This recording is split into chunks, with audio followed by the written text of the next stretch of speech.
Welcome, coaches. We're back in the book of Philippians again, the Christ Pursuing Coach. It's the book that we're reading right now. We're going through that. We're in chapter 4. We're going to talk about battle today. And I know a lot of you understand what battle is because you go against an opponent all the time, live and in color, whatever sport you're in. But do you realize that you're in another kind of a battle? You realize you're in a spiritual battle. It's a war on your mind, a war in your heart. It's trying to convince you of things that you were not supposed to endure with the identity that you have in Jesus Christ, but yet you have to endure through it. So God is calling you to join your gospel teammates in daily spiritual battle for the glory of God, no matter what the personal cost or consequences. And as you look through these verses, you begin to see, man, the Apostle Paul is not talking from a cruise ship. He's talking from a battleship.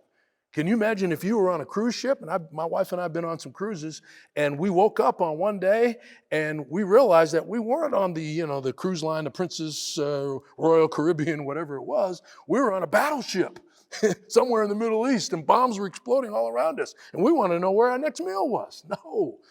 And that's what happens so often to us. We kind of walk into a situation thinking we're on a cruise ship, but we're really on a battleship. Maybe you're enjoying an undefeated season. You think, man, everything's perfect. But do you realize that Satan is up to something right now?